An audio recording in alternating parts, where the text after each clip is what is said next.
Joined by Mike Florio, editor of ProFootballTalk.com. So what do you make of Adam Peters' work so far in free agency and trades? The big free agent splash is Javon Kinlaw.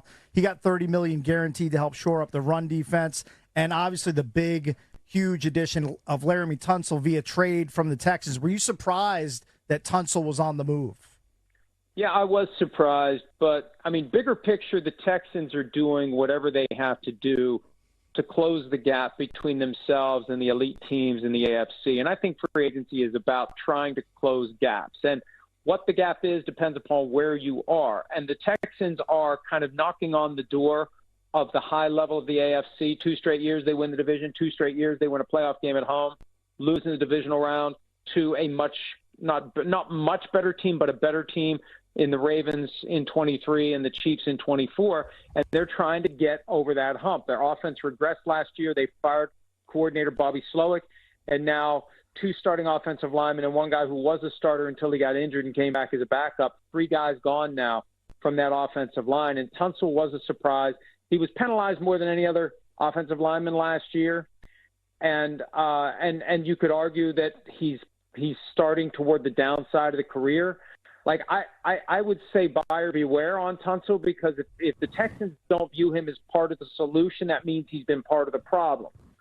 So that's why I would have concern about it. But from the Commanders' perspective, they're trying to close the gap with the Eagles, and this takes an area of need, and it addresses it. So I guess it's possible it's a win-win, but, man, the Texans, as they try to kind of go for the brass ring, their willingness to give up Tunsil, to me, is a little bit of a red flag that needs to be fully explored before you say this guy is the guy that we need. What's the latest, or what is your best guess is the latest of sort of what's going on with Trey Hendrickson? Well, I think what happened last week, and the timeline and common sense make this, I think, even more logical. Max Crosby did his deal with the Raiders on Wednesday. By Thursday, the Bengals had given Hendrickson permission to seek a trade. I think the Bengals have a number that they believe is fair. Now, whether they're right or wrong is a different issue. Hendrickson's due to make 16 this year. I think the Bengals are right around 28, and Hendrickson wants more than that. And by allowing him to shop himself around in trade, to talk to other teams about what they would pay as part of a trade, I think the Bengals are hoping he comes to the conclusion that their offer is pretty good and he should take it. So, it's a gutsy move, because there's a chance it blows up in your face and somebody comes in and blows away what the Bengals are willing to give, and Hendrickson's gone, and then they got another problem with Joe Burrow. But I think the Bengals are banking on the fact that there isn't a team out there that's willing to offer significantly more for a guy who's 30. That's the big difference. Because, yeah, Hendrickson's got more sacks in 2 years than Max Crosby's had the last 3, but Crosby's 27 and Hendrickson's 30, and that matters as well in this effort to put a proper value on the player. What do you think of the Deebo move? I'm concerned that the wear and tear has gotten to the point where he's not going to be able to do the things we've seen in the past. Now, I think if you're trying to turn the clock back, it's more realistic to turn it back to 2023 than 2021. I don't think it's ever going back to 2021.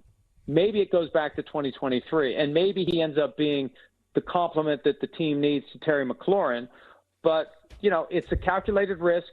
The fact that Adam Peters was there in that building and in that front office, it shows that he's got faith in Deebo. He's seen the things he can do, and there's a belief, for the 5th-round pick and a relatively low investment as the market goes. And that's the difference between Deebo and DK Metcalf. When DK Metcalf became available and he was due to make $18 million this year, it was obvious from the get-go he wants a new contract. There's been no suggestion of Deebo wanting a new contract. He understands, I think, that he hasn't lived up to the deal that he got, and he's going to prove himself if he wants to cash in again. So for a 5th-round pick and the financial investment, I've seen different numbers, but I believe it's $17.55 million. You put those two together, and it's worth it as you try to close the gap with the Eagles. You got to be willing to make a couple of big swings, and clearly they've done it with Tunsil and Samuel, because they're trying to get back to the NFC Championship against a team like the Eagles and have a better outcome than what we saw when they got together a couple of months ago.